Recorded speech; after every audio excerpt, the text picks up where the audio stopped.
Hi, everyone, and welcome to a session on interviewing, just introduction to interviewing with the Penn Alumni Interview Program and with the Office of Admissions. My name is Michelle Chikanda. I am Assistant Director at the Penn Alumni Interview Program. I am also a Penn alumna. I am a class of '06 graduate from the College of Arts and Sciences. This evening, we're going to be talking about the interview. This is going to be a it's a 1 hour session, so we are almost definitely not going to get to all of your questions. We encourage you to utilize the Q&A part of the presentation. Those questions, a summary of them will be fed over to me. And then in the later part of the panel discussion that we'll be doing, then we're going to have our panelists answer as many of those as they can. If there are questions that we don't answer, feel free to send those over to the admissions office. We will also be sending you after this session a handout full of the sample questions, some of our interviewers' favorite questions based on their own opinions, and then just sort of, best ways to get yourself ready and prepared for the interview. So with that, what we're going to be doing today is we're going to get everybody introduced. And then myself and one of the associate deans from the admissions office are going to be doing a brief interviewing overview, what it is, what it isn't, and then what it means to each of our respective departments to be doing this. At that point, we'll be doing a panel discussion with three folks who have generously given us their time this evening, two alumni and one current student who will be talking about their experiences with the interview and sort of advice they have for you all. And at that point, we'll go to Q&A. So with that, I'm going to have everyone go ahead and introduce themselves. I'm just going to cue you up. So Jordan, I'm actually going to go ahead and start off with you since you and I will be going next. All right. Did you see that fancy trick where I just changed myself completely? Yeah. You're back on campus. Hi, everyone. My name is Jordan Pascucci. I'm the Associate Dean of Evaluation and Analysis here in the Office of Undergraduate Admissions. Thrilled to be here with you and hope to reassure you and offer some helpful tips tonight. So welcome. Brilliant. Thank you, Jordan. Now we're going to go over to Andrea Lieberman. Hi there, I'm Andrea Brody Lieberman, class of 19. We're not going to reveal that. I also co-chair the Miami Alumni Interview Committee.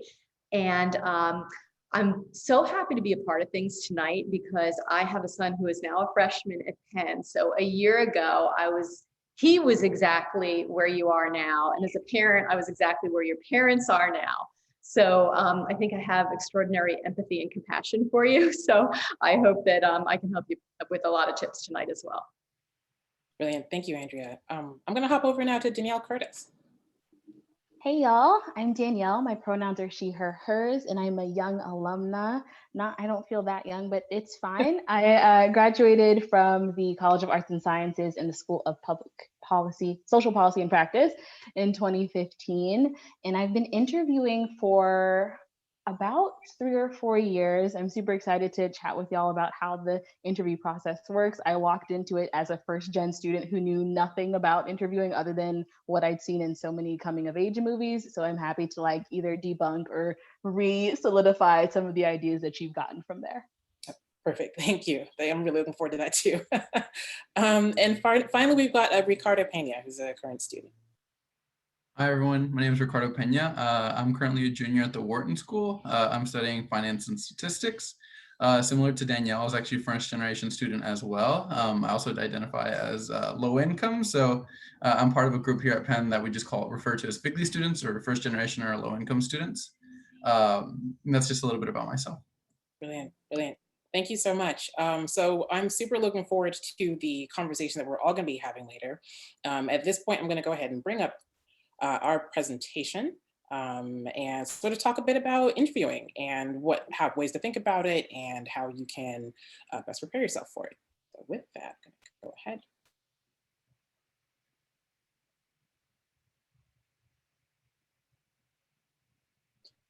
All right, so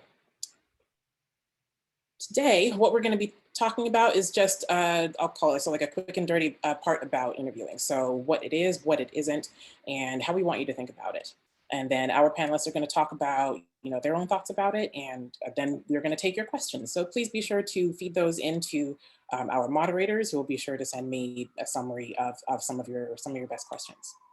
And once again, these are our panelists. All right, what is the interview? So from the perspective of the Alumni Interview Program, the interview is three things. It is an opportunity to connect with an engaged representative of the university. Now, we use this language very deliberately because we know that for a lot of you, we'll be conducting interviews with other institutions. At Penn, our interviews are conducted by alumni volunteers. So these are alumni from both our undergraduate and graduate schools who are volunteering their time and, quite frankly, their passion and dedication to be able to meet and engage with potential future members of the Penn community. At other schools, this representative might be an admissions officer. And at other schools, there will actually be third-party folks who are engaged specifically for the purpose of conducting interviews. And so we want you to keep in mind that while for the purposes of this presentation and for Penn, we're talking about alumni interviews, the people who have already attended Penn and who have had their 4 years, or in some case, many more years than that. Lots of folks come back for graduate school, lots of folks come back and work here, evidently in myself. That really this is the particular perspective they're approaching it from. The second thing that we see this as is as a chance to share information about yourself that was not covered in the application. Now, we know many of you will have already submitted your applications. We know that deadline is just in a few days. So if you haven't yet submitted it, that is perfectly fine. We are not, checking anyone here as to whether or not they've submitted that. But we really want you to think of the interview as a continuation of the story in your application. So, we know you've got your grades, you've got your test scores, you've got your counselor recommendations, you've got your teacher recommendations. And then of course, you've got your essays, you've got your YPenn essays, and you've got your additional Common App essays. We encourage you to see the interview as a way of expanding on that story, so whether it is expanding more on a particular activity you talked about in the application, or whether it is, taking it a bit of a different direction to say, these are the things I talked about, but here's a few other things that are particularly important to me that I didn't get a chance to really speak to. And so we encourage you to think about the interview not just as a way of not quite so much as like just proving your case for Penn, although that's of course critical, but really also to think about how you're framing your story, which gets to the third point. We want you to think about the interview as a better way to understand yourself, a way to better understand yourself and your goals over the college application process. This is really important. You're applying to Penn, but you're also applying to a lot of different other schools. And we want you to really, take some of these ideas and notions, especially again in the handout that we'll be giving you later, where some of the questions that are going to be asked of you really should hopefully illuminate for you where are you going and why are you going in that particular direction. Some of the other questions that might help you think, where have you come from and why is Penn the logical next step for where you're going on that journey. And so for our purposes, as we think about the interview, a really well-engaged interview process should hopefully not just be about, closing out all your applications and submitting them. It should hopefully really help you understand more about yourself by the end of that process. And we know that this is a stressful process. We certainly don't want to add, one more thing that you have to do, but we also don't want this to merely be a chore that you have to get through. Our interviewers, certainly we tell our alumni that we're hoping that the interview is a fun and engaging conversation, that it is a time for both interviewer and interviewee to learn from each other, and that everyone leaves the interview feeling better about themselves and about Penn than when they came in. What is the interview not? So it is not a screening mechanism for the admissions office. The interview is one part of many in the application process. So it is, it is not a final hurdle to be jumped. It is not, a measure of whether or not the rest of your application was intact. For our purposes, once we have the Common App and the writing supplement from you, that is enough information for us then to send your names over to the Penn Alumni Interview Program, over to us, and we will get you assigned. We simply attempt to assign as many students as possible. Our goal is 100%. Of students. Right now we're at about 90, and that's a phenomenal number considering that the application pool is hovering around 44 to 45,000 applicants. And so we are able to offer interviews to about 90% of those. We are aiming absolutely for 100%, but right now we know that there will be students for many reasons who will not receive an offer of an interview. That will not be held against you, if that is you in that case, but those students in the application process. The interview, again, it's a chance for interviewee and interviewer to get to know each other better. It's a chance for the admissions office to get to know you, but whether or not you have an interview is not a factor in the application. Secondly, it's not an opportunity to modify or correct information about yourself from the application. We make sure to include this one simply because we do have a lot of interviewers who report that there's additional information they've been given and they don't know what to do with it. And we generally make sure that it gets there, but the fastest way to make that happen is to connect it right back to the admissions office. We're additionally saying that because for the Penn interview, these are alumni volunteers. They are not employees of the university, and so are not, are not the ones to feed that information. Some of it may be more sensitive than others directly to the admissions office. So we encourage you to directly or through your guidance counselors, feed it directly there. And then finally, the interview is definitely not a way of gaming your chances of admission. We just want to be sure to make that loud and clear.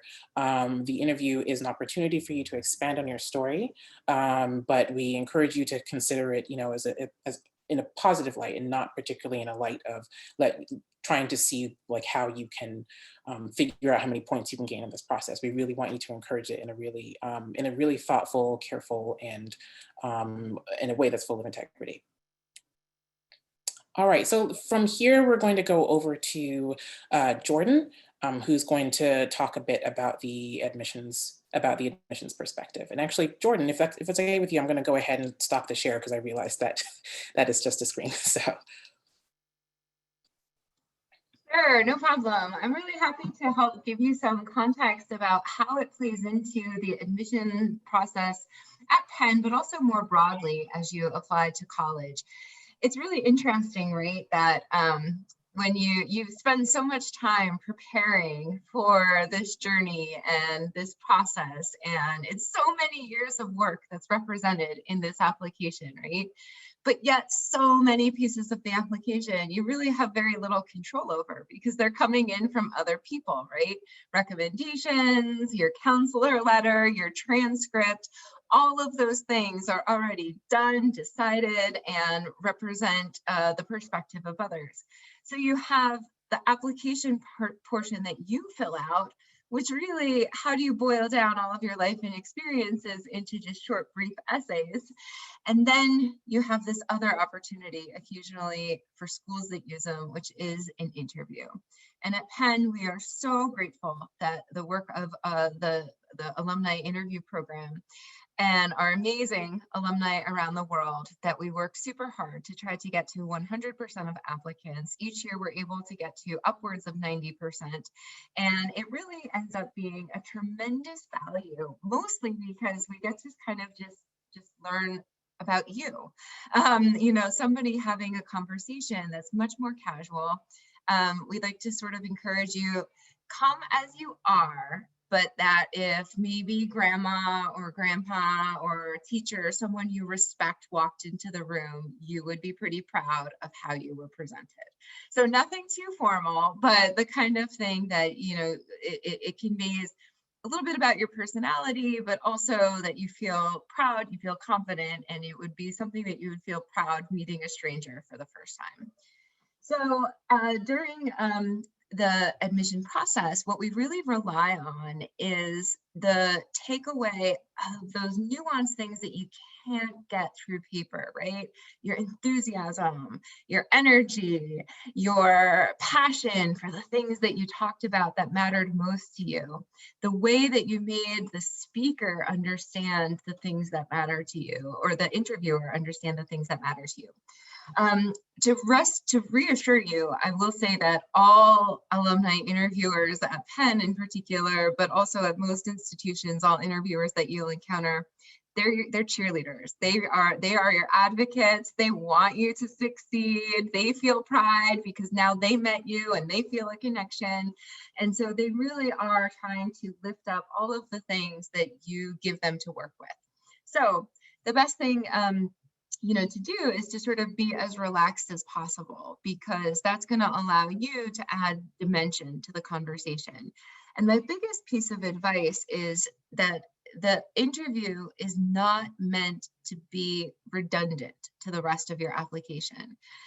In admissions, we're looking at your transcripts, your letters of recommendation, your essays, your activities, your short answers, your biographical information, and all of those pieces that you've already submitted. We know that information. So you don't have to waste time telling your interviewer what you wrote your essay about. You can help explain it to them.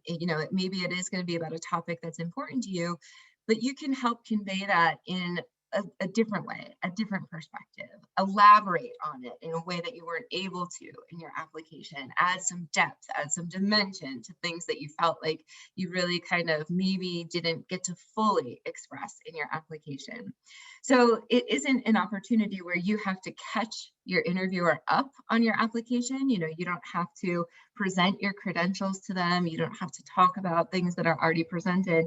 Instead, it's meant to be a conversation where it's a give and take, where you get to share those things that matter, but you also get to genuinely find out about experiences that shaped that person at that institution. Because let's face it, this is still all about you finding that place that's a fit. And for some of you applying early decision, you might be like, no, I know already, but still there's something to be gained about taking that first step towards building your network, towards, becoming part of that community, trying it on for size. And so make sure that, I think that, I'm sure that advice will be shared about kinds of questions that you might get asked and the kinds of questions that you might ask your interviewer.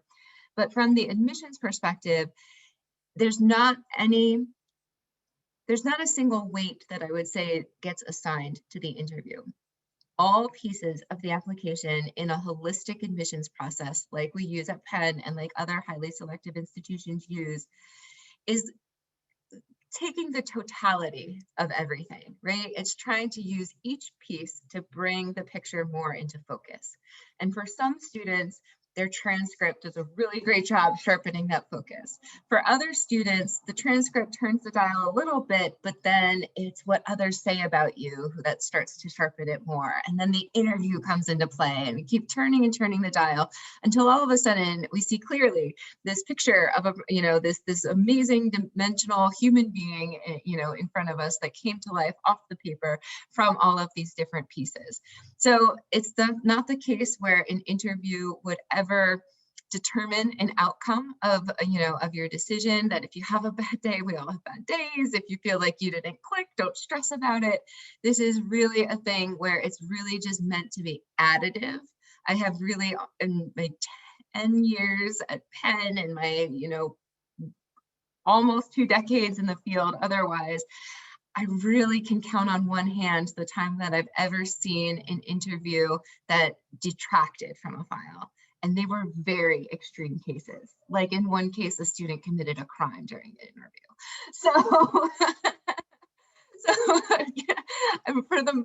You can really rest assured that this is something that's really going to be additive toward your application and something that is meant as an opportunity for you. So Michelle, I hope that gave an overview. I think that we'll get to cover a lot more during questions, but just to reassure that the interview is one piece of a complex process. Don't stress too much about it, and know that we use it just to hear more about you in your own words, in your own voice, and bring to life some of the stuff that you may have already presented. No, Jordan, that was perfect. I really especially appreciate you clarifying the range of like what kind of an interview would cause the rest of the application to be called into question. It's extreme.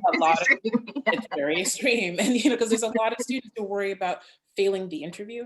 you Yeah. know, and year after year, every time we've done this presentation, we've really said, no, there's no way to fail an interview, you know, and we want you to be as relaxed as possible. And your interviewers, as we're about to jump into, they've been in your place. They know how nervous you are, you know, and you know, whether it's Ricardo, who you know, just did the interview a couple of years ago, to Andrea, you know, who saw her, you know, her son go through this just last year and was probably you know, as much of a hive of nerves as he was about the process. And so we really want you to know that we're rooting for you. We're, you know, the alumni are excited to meet you. They want to know about you.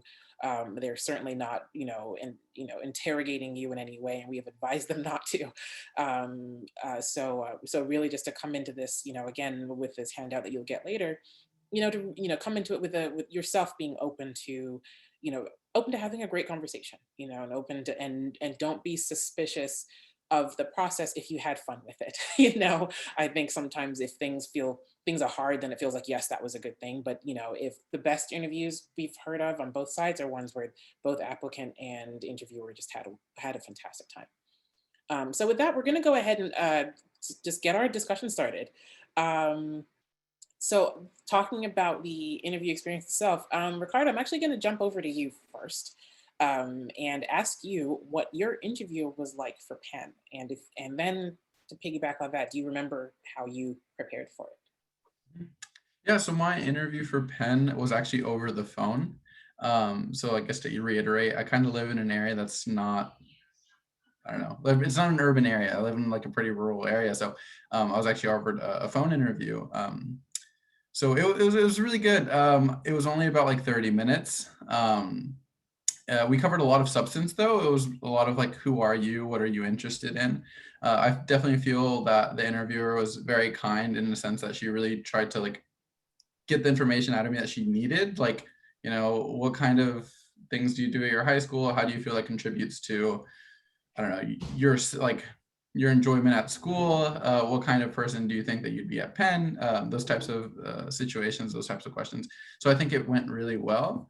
And it was definitely an enjoyable experience. I was also able to ask questions because I had actually never visited Penn prior to the interview. So to me, it was actually really important to be able to learn more about Penn, because I know, as we're all going to learn during this session, and as we've covered already, this is definitely a two-way street, a two-way conversation, not just one where the interviewer learns about you, but you learn about the interviewer in Penn. So just, I guess, going on to the next question now, how did I prepare? I probably prepared in some of the worst fashion possible, actually. Like, I was like definitely one of the kids that would look up like College Confidential and all those like those college forums to like find out about, I don't know, my chances of getting independent stuff. So like, I would definitely suggest all the people that are listening, like, don't believe everything you read on the internet. It's probably not the best source of information. But yeah, definitely check out Penn's website. There's a lot of good information on there about like just possible questions, what the interview should be like. So yeah, I would definitely say Penn's website's there to help you. They're not like trying to lie to you in any way, trying to like relax you in order to like trap you during the interview. That's definitely not what's happening. It's definitely a great source of information where you could really find out more of what the interview is going to be like. Really, that's perfect. Thank you so much, Ricardo, and thank you for making that point. Don't believe everything you see on the internet. You know, we have fantastic resources available for you, and you know, in an environment where there is like often a lot of information, sometimes too much information, a lot of that can clash with each other, and we encourage you to find those resources, use them, and if you have any questions, contact the admissions office. That is exactly what they're there for, and they will be super glad to make sure that you get your clarity by the end of that. So I'm now going to jump over to Danielle, actually, with the very same two questions. What was your interview for Penn like, and what made you decide to become, like, how did you prepare, rather? Yeah, the second one is I didn't prepare. So I walked into my interview not knowing, like the only thing I knew about alumni interviews or just the interview process at all was like anything I'd seen from a coming of age movie where they had like a wild night the night before the interview and they're like stressing out about it. And I was like, okay, this is it. Like I didn't have a wild night before, so I should be fine. And I'm from Central Florida, so I headed over to this town called Celebration, Florida, where they had like this really fancy Starbucks. Um, and so I'm in this Starbucks at Celebration, and I'm like, how will I know who my interviewer is? Like, what do I do? We eventually found each other, had just like a very casual chat over chai. And then I left and I like met up with my mom afterwards. I was like, I think that was it. Like, I think it was fine. I don't feel as stressed as all of the people in the movie. So I guess does that mean I'm in? I don't know. So I didn't prepare at all. And I think for me, that helped me not get in my head about whatever was happening in the interview. I was just like, I'm going to go in there, I'm going to be myself. And like, that's what I'm going to do when I'm at Penn too. So hopefully this works. And it was just like a good way to get a good sense of like, what is it like at Penn? What is it like to like talk to someone who went to Penn? Like if this is the type of person I would like kind of want to be. And yeah, just get a really good sense of like, what is this whole thing about? So I didn't prepare, but I think it was a good interview. So I love those two things. One, that you didn't prepare, because we keep reiterating the point that this is a casual conversation. You can sometimes psych yourself out when you over prepare, and you can do all the research and do all the reading and find all the possible questions you could be asked. I assure you that I have done that in adult land, and like preparing for things where just questions upon questions and notes upon notes, and I assure you that 9.75 times out of 10 it was way too much, and I was stressing way more about it than the situation allowed. And given that you are all, there's so many things about this year in particular, it's so new, it's so different, and there's so many things you're managing. Your interviewers know that, are aware of that, are themselves working through that. You are doing yourself. A lot of you will be in virtual school. A lot of your interviewers will be helping to manage their own children's virtual schools, or themselves might be, teachers and instructors in those same schools. They know what you're going through, and they understand that you will not only that you won't have a lot of time to over prepare, they're not expecting you to do that. So, so we want you to be sure again to keep that in mind, but I really appreciate that. And I'm glad that it went well. All right, so the next question I have is for Andrea. And I suppose there's a couple of things here. I kind of want to know, well, first of all, when did you begin interviewing? And you don't have to answer if you feel like not. But then the second thing, because I just love how you talk about interviewing in general, and we've talked about that, is what you feel the real positives are of interviewing, and if you've conducted virtual interviews, then what those are in particular. So I began interviewing, I think like 7 or 8 years ago. I was really looking for a way to stay connected to Penn and to get back to Penn. And it was so in my wheelhouse. My favorite thing is definitely hands-on stuff. And this was a beautiful way from Miami, where I'm from, to be able to do that. And I learned after maybe my first interview that it was so much more inspiring, exciting, and fun than I anticipated. I think I drove home from that interview with the biggest smile on my face, because you students out there are so much cooler, so much more accomplished, and just so much more enthusiastic than we were, back then. I joke, I would have never gotten in if I were applying today, because the pool of students that we're talking to today is absolutely superior. And I think that's why I love to interview, because every time I talk to one of the kids out there, I come back just rejuvenated and so excited about not just Penn, but about life. And I was so happy to hear Jordan say something, because I didn't know that if I was allowed to say it out loud. But I guess it's true, and I'm so psyched that I am genuinely a cheerleader for each and every kid that I interview. And I am rooting for them. And I will tell them that flat out, right? When we sit down, I'm like, look, I am on your side. I am here to help you. And I didn't know that that's really what we were supposed to be doing. It's just what I felt in my heart. So I'm super happy to hear Jordan say that that's what we should be doing. And I know it's true of all the people in our committee, because we're all volunteers. We would not be doing it unless we really wanted to. And why do we really want to? Because we really enjoy talking to you. I am muted, and now I'm not, which will underscore some of our technological things that Andrew will be actually talking about later on in this discussion about how to make sure that you are prepared technically for the interview. But yes, absolutely. The interviewers are your biggest cheerleaders. And so you want to be sure to, like go in there understanding that they are there for you. And, they won't have all the answers. We have a colleague, Jordan and I, who, Jody Robinson, who talks about, who's frequently said at various presentations that not even she is an expert on everything going on at Penn, and she works there and it's her job too. And that's our way of saying, for those of you who've already begun to do your research about Penn and those of you who are applying early, you will know just how many things are going on at Penn and how fast things are going. And so if you do have a question that your alumni interviewer can't answer, they will refer you back to the admissions office. Some of them will be connected enough in that particular area to be able to answer that for you. But if not, that's okay. It doesn't mean that, that's not a strike against you for, asking a question that they felt, a certain kind of way about.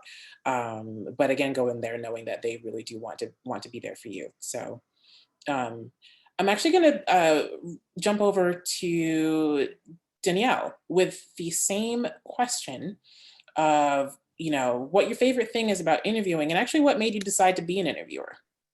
Yeah. For some reason, I thought that when I got the invitation to become an interviewer that I had to do it. So like, okay, yeah, sure, why not? And then it's kind of similar to what Andrew was saying, after the first interview that I had with someone, I was like, these kids are amazing. This is so cool. I just want to stay in the know with what the kids are up to these days. What are they solving now? And so from that first interview, it just really solidified for me that interviewing is a really fun way to stay connected with folks and also to be part of the larger Penn community. And some of my other friends who are Penn alum were also interviewing. So I would reach out to them and say hey, how many people are you interviewing? Okay, I'm going to do more. And so that was a fun way to still talk to my friends, even though we'd all been in different places. So that once I realized that it was actually optional for me to become an interviewer, I decided to stick around because all of the students were so great and it didn't take too much of my time at all. And I think one of my favorite things about interviewing is seeing just how different people are and how how many stories people have and how they bring that all to the table and why people are interested in Penn. It's so interesting to me to learn about folks in that way. And then to also be that cheerleader for them of okay, I asked you this question and you didn't quite get it the answer I want. So I'm going to ask it in a different way so we can make sure we're painting as full of a picture of you as possible for your application. So I think those are my kind of two favorite things. Yeah, that's fantastic. I really appreciate that, and I love that you when you talk about reframing it, that you do that for your students. But also, it's okay as students if you aren't sure exactly what the interviewer is asking you, then absolutely ask them to reframe it or reterm it in a different way. One of the things that we list on the resource document that you'll be sent later is to be sure to answer the question that you were asked and not the question that you wanted to be asked. This comes especially, if you're prepping really hard and making sure you've got your story all set. Sometimes you can hear a cue word and go off in that particular direction, but that may not have been what the interviewer asked. And that's certainly not a deal breaker. We don't have deal breakers in the interview, but the interviewer, what we advise them is that, it's incumbent on them to really drive the conversation. And so there might be things they're trying to drive at in getting to know you better. And so we encourage you to really lean into that, So part of your interview prep is really, knowing your story and, knowing, for you, why Penn in the case of the Penn interview. Knowing one of the questions you're almost, 9.5 times out of 10 will be asked will be, tell me about yourself.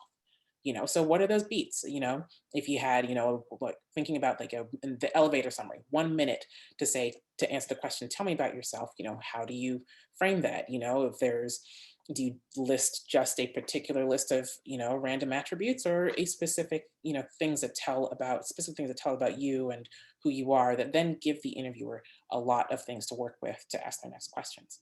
So, so we really want you to think about that too, as you're, preparing, is not so much having specific answers to specific questions as just understanding everything you're working with yourself, and really having faith in that. I mean, what everyone has kept saying is that you are all incredible. And so you really need to trust in that, that there's so much to work with. And by the end of it, an hour isn't going to feel, or 30 minutes, an hour are not going to feel long enough. So I'm going to hop over to Ricardo for the next one, because we had a question sort of similar to this in the Q&A that, was, akin to what I had here.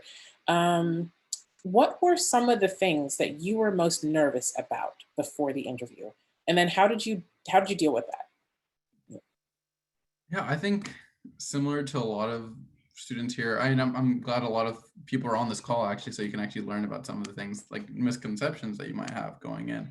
But I definitely felt like it was going to be like a job interview. Like I was talking about this just a little bit before, but like going back to that mind space, like it's equivalent to me like going to interview like now at an internship somewhere else. And I want you all to know that it's not like that whatsoever. The call is completely informal. Again, they want to know more about you and you want to know more about them. And that's exactly how it should be and structured. So I think that was the largest thing, was I was just really worried about how they were going to treat the interview, because I really did think it was going to be like almost an interrogation, because I really thought, these people, this university is accepting, 7%, 8% of students. So I thought it was going to be very much so like trying to tear you apart in order to find out who's the best. And it's not at all that. And I don't even know if there was really a way to like shield myself from that. I just thought that really going in, and I think that was definitely the thing I was most nervous about, was how exactly the interview was going to be structured. But other than that, I guess just typical things that people get afraid about, like regarding interviews, which would just be, what types of questions, is there going to be like a random brain teaser? I had actually interviewed somewhere else and there actually was like somewhat of a brain teaser and I was a little thrown off, but that didn't happen during my Penn interview. So yeah, those are just the main things. And I guess just doing some research would probably be the best way, and reliable research, like from Penn's website, not some college forum. I appreciate that. Yeah, so yeah, definitely College Confidential can be a dangerous rabbit hole. So, but it's okay to be nervous, and it shows that you understand for yourself what the stakes are coming up here, but also, to really, when you go into there, especially when you're on the screen or on the other end of a phone, to like really relax into it and let yourself do that. From here, we're going to go over to Jordan. And we've got a couple of questions that I think spoke well, so like framing what is expected, vis-a-vis the application.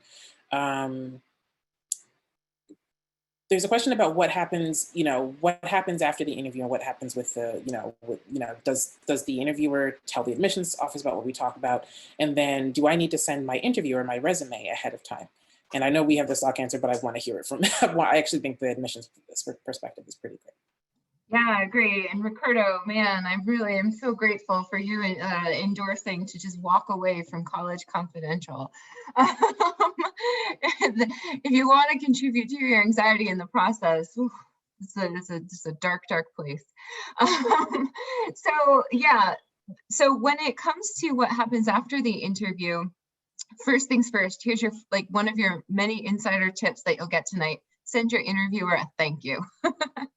It is a good, strong habit that while that information is never going to come back to us, the interviewer is never going to say necessarily. They might though. If you send a timely thank you, they get to include in their interview write-up that they received a nice thank you from you. So there, first tip of the night. Also, if you haven't already, send your teachers that are writing for you thank yous, your counselor, all of the people who are supporting your process, right? They've been cheering for you for a long time. After the interview, your interviewer is going to just type up a general summary. And it's funny because kinds of the way that we guide them in sharing their reflections, it's all positive in nature. It's this idea of what did you talk about? Like, what sense of enthusiasm? Why did the student apply to Penn? Were there any particular questions? Did they seem engaged in the process, right? So this idea of, Michelle mentioned, you're probably going to get asked, tell us about yourself. You're definitely going to get asked, why did you apply to Penn? And you should obviously have an answer for that, but it doesn't have to be, it should be a real answer. Like, it doesn't have to be anything about, citing how prestigious something is that you find at Penn, or, finding some obscure fact and speaking to that. It's truly just genuinely like what led to this moment of you even going through the work to submit the application. And then the other piece is, yes, and the undergraduate school or program that you chose. If you chose a dual degree program, you can speak to the dual degree and your single degree choice. You don't have to limit yourself to one or the other, because these are all things that were of interest to you. These are all programs and schools that you've applied to. And just talking through that with someone who's lived it is a real benefit. And as far as to like this idea of being asked, tell me about yourself, it relates to the question of, should I send my interviewer my resume? No, if you send them the resume, then they kind of are going to do one of two things. They're going to be like, well, great, then I guess we don't need to have a conversation. Or they'll just kind of disregard it. They'll politely accept it. Or they might say to you, I don't like taking anything with confidential information on it in case I lose it. I'm going somewhere, well, in this day and age, all the interviewers are going to be virtual, so you won't have that problem, but don't send them your resume in advance. Interviewers don't have any information about you except your name, where geographically you're located, and the school or program that you applied to. They don't want any other information. It's a clean slate conversation. And so that's what I mean when you go into it. If you're prepared to simply recite your resume, that is going to be a very boring conversation, and it's going to be very redundant to your application. So if somebody asks you, tell me about yourself, you could start with, like, I'm a big sister and I spend a lot of time tutoring my younger sister who's in first grade virtual school right now. This has been a really hard time. This time last year, I was supposed to be enjoying my senior year season of cross country, and it's not looking the same. And so things are changing quickly for me. That's a perfectly acceptable tell me about yourself answer. And I wanted to just give that to you to like kind of illustrate that it's not about reciting facts. It's not about, you shouldn't walk away from this ever being like, oh my goodness, I didn't even tell them about my first place win in the science fair. Because it doesn't matter. That was in your application. And so don't get hung up on all of the points you think you need to hit. Michelle's point about answering the question you were asked is going to be the best advice that we can give you. So don't send your resume in advance. Your interviewer doesn't have your application, doesn't need your application, and hasn't read your application. So don't worry about that. And yeah, otherwise be prepared to answer the question, why did you apply to Penn? Awesome. That's a perfect, I love that. Like the why Penn question, and, and really frame again, with like getting back to what you said earlier about this is not a regurgitation of your application, and again, to repeat that, the interviewer, somebody asked, does not have your application. So they do not know anything about your history, and don't send them the resume. We encourage our interviewers definitely that no confidential information should be sent by email in general, because, especially now, so much is being sent electronically that there's also efforts to compromise that we are trying to make sure are not sufficiently indulged. So before we go over to Andrea, because our next part, Andrea's going to talk to us for a few minutes about preparing technically for your interview, but we did have a couple of technical questions. I'm just going to jump right in there and say them, and then we're going to go over to Andrea, where I'll share my screen and you will go ahead and you can do your presentation. Will the interview be recorded? No, it will not. We have explicitly told our interviewers not to record it, and we encourage you not to. number one, because the temptation to keep rewatching it and rehashing every possible thing that you might have done wrong is just really very high. But we do, as much as this is a virtual environment, want to mimic the in-person environment in certain like essential ways. And one of those is that, if you're meeting at Starbucks, you wouldn't be recording that conversation either, and so we really do encourage you to be in that moment. If you have any questions about that, definitely let us know. If your parents have questions about that, please have them, contact the admissions office. But definitely the interviewer will not be recording it. They may be taking notes. They will let you know that, that they will either have a little notepad right next to them. I actually have one here now, or they might be, quietly typing on a screen next to them, but they will, they will not be recording it so that they can go back. So we encourage you again, just to lean into that conversation. What do you wear? Anything that is, that's comfortable, and that is, one of the things that we'll be saying, and Andrew will be talking about too, is don't do anything in an interview that you wouldn't actually do in an interview, which is to say, always remember that you are on camera. So if you've seen all of us now, like we're all wearing, very different things. Jordan is wearing a sweatshirt and I'm wearing a dress, Danielle's wearing a t-shirt, and so we're all comfortable. We want you to be comfortable in front of the camera, but we also, it isn't a conversation with somebody you haven't met before who's representative of the university. So you want to be sure to, be, reasonably, appropriately dressed for that. And then finally, how long is a typical interview? We advise our interviewers to go around 20 to 45 minutes. In the virtual world, our experiences generally with virtual interviews, that time can be compressed. There's a lot of folks who have talked in the past about having an hour-long interview. Often that's in person. You take your time, you get there, you might get a coffee, you're trying to find a table. And so there's all these, this ambient like filler activity that can expand that out to about an hour. For our purposes, we really think that by 45 minutes of conversation, you will have had adequately received the information that you need. There are people who talk for longer than that. They're super engaged. They happen to be in the same field. I know Danielle talked earlier about, meeting somebody who that she might want to be like. And so in those conversations, we've heard that where we just talked forever because it turned out the student was a mini me, and they, had a really great conversation. But definitely, you should absolutely feel free, to, if you have a time limitation, please do communicate that. Don't feel that, you have to, especially now with virtual, there may be some time difference things going on. Absolutely don't feel that you have to talk at 1 in-the-morning because that's the only time that the interviewer can talk. All right, with that, I'm gonna go ahead and jump over to Andrea. Andrea, I'm gonna share my screen again so that you can go ahead and talk about preparing technically for the interview. You can just let me know when to forward each slide. Okay, great. So why am I doing this? My background is actually in television news. I spent my whole career as a television anchor and reporter. And now, since Zoom has become so prevalent, I'm actually coaching professionals how to communicate better through the camera. So this is sort of stuff that I do every day. And I just narrowed it down to the top 10 tips that I think will help you guys the most and maximize your experience, especially if you're doing a Zoom interview or whatever other visual interview you have. So number one tip is check your tech in advance. So most of the platforms do have a little place where you can get on there and test your sound and test your video and make sure everything looks great.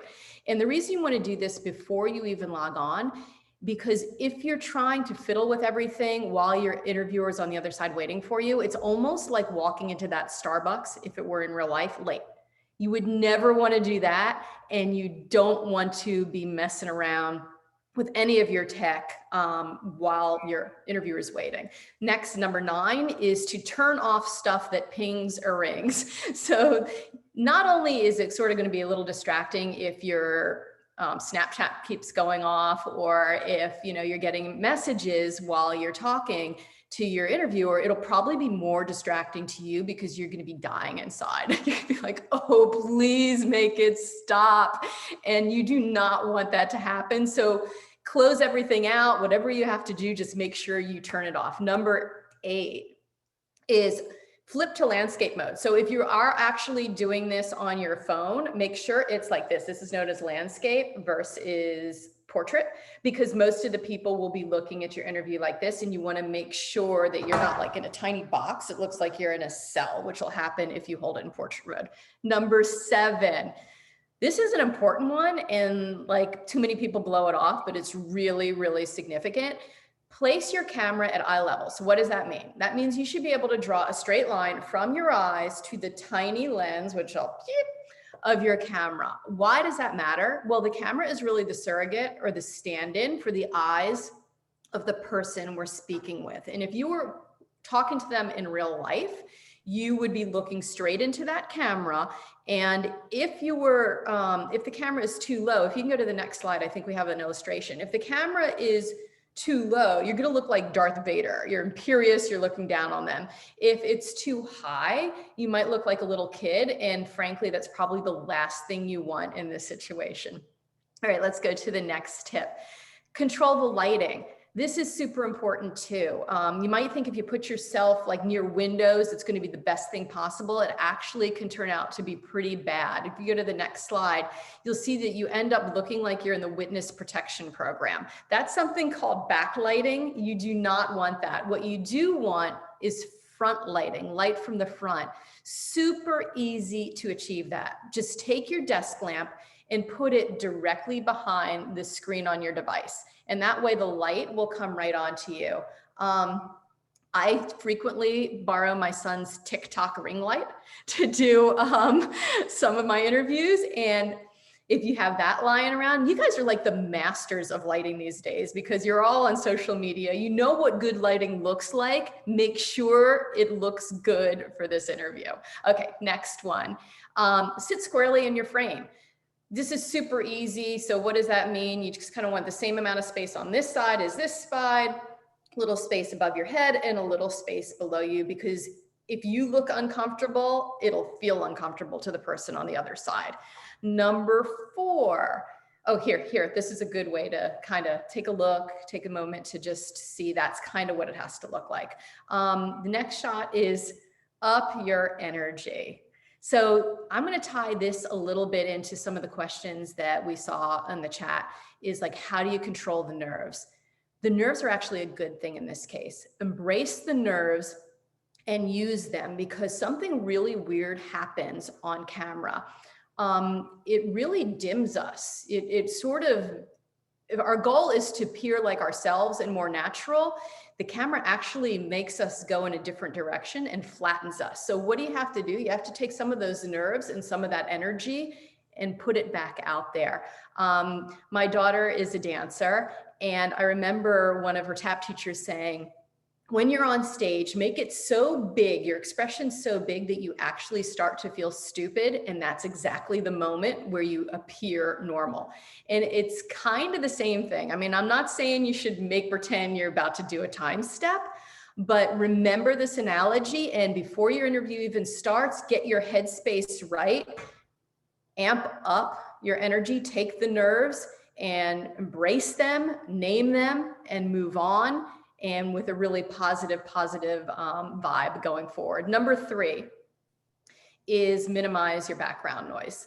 So that's also equates to, if you go to the next one, to controlling your controllables. What does that mean? Well, if you know you have a little sister that the second this interview starts is going to bust in the room and start asking, you know, for your Oculus or whatever it is that you have going on, warn her. If you know that your parents are, you know, coming home from work at a certain time, maybe let them know that this is going to be going on. If you have a dog that at 4:45, I may be speaking from experience here, starts to bark because he knows it's almost dinner time, make sure he gets fed by somebody else. Anything that you can think of that's going to distract or contribute to noise that you can control, try and take care of it as best you can. And let's go on to the next one. The number 2 we actually already covered, that is looking straight into the lens as much as possible. But you don't want to get creepy about it because it is natural in real life to break our gaze, you know? So I'm not going to just be staring you down 100% of the time. I'm going to be thoughtful and look to the side. You want to be as natural as possible and not get too much in your head. But too many people get distracted and look at the screen. And actually, there's a tip that we give. If you find yourself looking to the screen too much, you can actually take a piece of paper and cover that screen if you can't figure it out. However, when the interview is talking to you, it's perfectly fine to glance down and look at the screen. And then finally, as you can see here, the number one rule, and you've seen this too many on YouTube, is remember that you're always on camera. So you don't want to think your interview's done and then say nailed it and, you know, do your happy dance, or the opposite, like take your hands and bury yourself and start cursing. Remember that these things live forever. The course is not going to be recorded here, but will live in your interviewer's mind if you do that. And it's the same thing for when it's about to start. You never know if your video's on, if your audio's on. It's happened to the best of us all the time. I hope these things helped. I hope I didn't go too quickly, but those are really, I think, some important tips going in technically. Andrea, that was perfect. Especially when you were bringing up the preparation points. I certainly wish I'd had these 3 months ago when I was beginning to do interviews for various authors with a nonprofit I work at in Philadelphia. I had not prepared beforehand and made sure that I understood how the technology I was using, Instagram, and I'm very late joined to Instagram, and hadn't made sure that my lighting was working. And so it turned out that Instagram was not compatible with the device I was trying to use it with. And it resulted in multiple attempts to get it right. I eventually had to quickly jury rig an upside down vase and mount the camera on top of it, and then started the show. It was live because it's Instagram Live. And then of course the sun set. So by the end I did look like I was in the witness protection program. We have finally worked this out 3 months later. But I'm talking about that because I remember how genuinely unnerved I was. I was sweating, I was distracted. I was actually a little bit angry at myself, and that was distracting from, you know, I had my question list in front of me and I had prepared, but that feeling of, oh, wow, I didn't show up the best that I could have, you know, really impacted at least the start of the interview. And then we sort of like rolled on with it. So definitely, as much as we said, don't over prepare. Those are the things you definitely can, you know, make sure that you're familiar with the device that you're using. You know, I know that, you know, some of us will, you know, this laptop I'm on, I borrowed from someone else, you know, and so because of the same device issues, I said, we're not doing this again. And so, but make sure that you know how your device works, you know, but also your interviewer has been advised to have a backup plan. So if your screen really isn't working, then go ahead and default to the phone, or vice versa. You know, there's folks who, you know, if we have any international students calling in, there are definitely the calling over, say, WhatsApp, for example, is often cheaper and easier. And the sound quality is actually much clearer than calling on the phone. And so definitely if your interviewer is saying they'd like to talk by phone, and for you actually WhatsApp would be much easier to be on the internet, then definitely feel free to suggest it, especially with a lot of the free and easy technologies that are available. You know, definitely, you know, we don't want you to incur extra enormous charges calling internationally. I know that my family lives internationally. Those calls are very expensive. And so I do not make those calls unless I absolutely have to, and it is some kind of an emergency. Otherwise, that is a very expensive phone bill at the end of the month. So with a few minutes to go, I want to quickly address some of the questions we have, and then I kind of want to do a final wrap up of final thoughts and remarks from each of our truly fantastic panelists. We got a question, and we're going to talk about, you're going to see this in your resource sheet. Should I connect with my interviewer on LinkedIn? We're encouraging our interviewers not to connect with students on any kind of social media. I know LinkedIn is this interesting halfway point of it is a professional website that has social connections on it. We really want both interviewer and interviewee to be a clean slate with each other. We do know that there are interviewers and interviewees after the application process is over, you know, who really connected, maybe professionally, maybe academically, and did want to stay in touch. I know there have definitely been interviewers who have later given internships to interviewees many years down the road. They have interacted again on professional roads. At that point, what you choose to do with that is yours to make. But in this immediate sense, we're asking interviewers not to connect on everything from LinkedIn to Facebook, Instagram, Snapchat. I don't even, Andrea, you may know more than I do with Asher being right there in freshman year, but anything for which you would have a more colloquial connection with them than you actually connecting with them via email. And then the second question that I want to answer here before we do a final round robin is, are there topics that are not appropriate to talk about with an interviewer? And that's a really good one. This one is actually very specifically related to the upcoming election in a few days. Someone did ask about that. We would say that to express your best, discretion as to the information that you share. These are often enormously personal conversations, and with the conversation being a lot of fun, it certainly on screen lends itself to a level of perceived intimacy, especially if you're in a quiet space in your house and there's that may lend itself to then you sharing confidences that you might not otherwise think about sharing.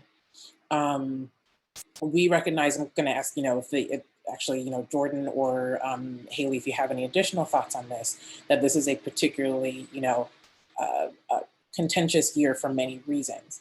And so we encourage you to share yourself. We encourage you certainly not to, explicitly hide yourself. But we also encourage you to remember that the purpose of the application or the purpose of the interview is to add to the application in totality. And so to really think about the discussion points you're having that mean that you are adding to your application story,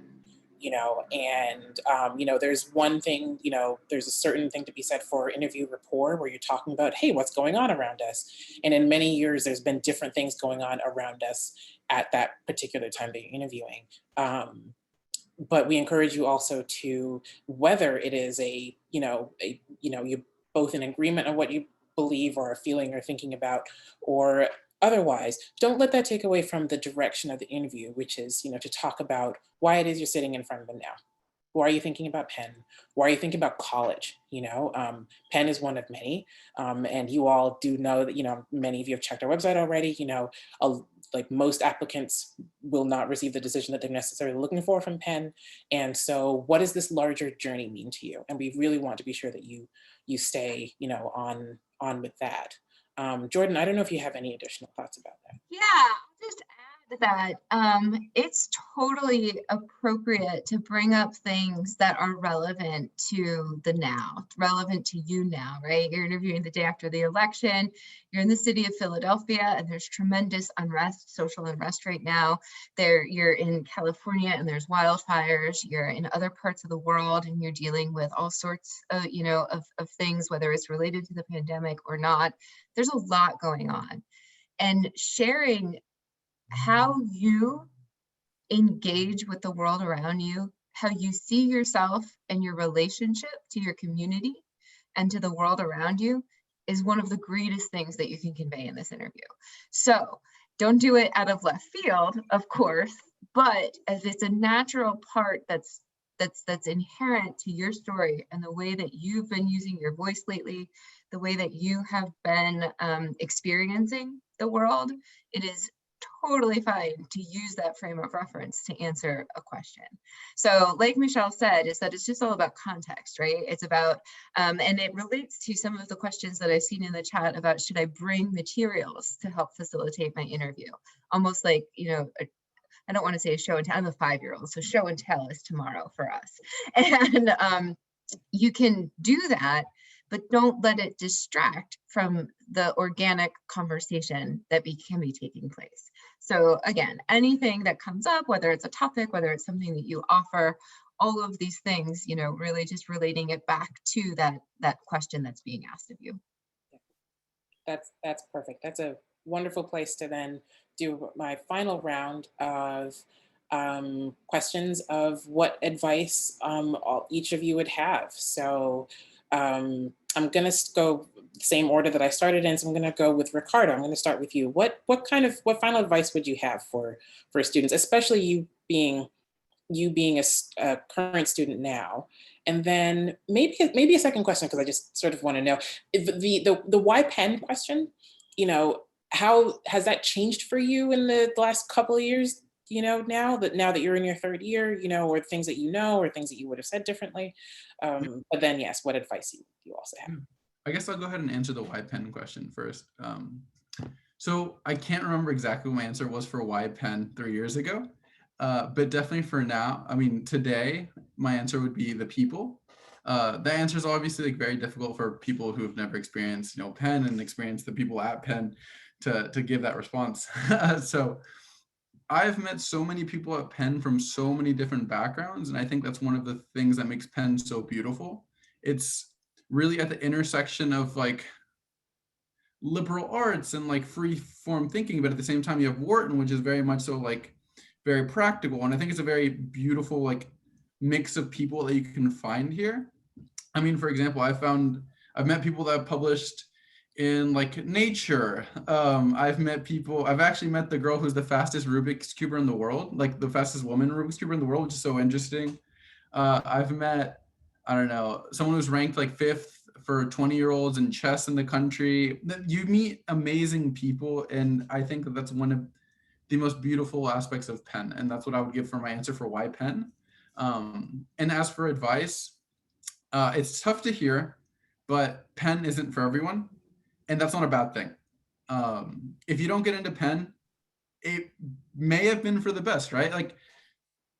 Obviously the admissions office doesn't know everything about you, and perhaps maybe you would have been a great fit at Penn, but at the same time, you could have been an amazing fit at Yale, an amazing fit at MIT, perhaps, right? So Penn isn't for everyone, and that's what the interview is really helpful for. Is really helpful in for you to analyze what the type of people that go to Penn are and how you would fit in relation to those people.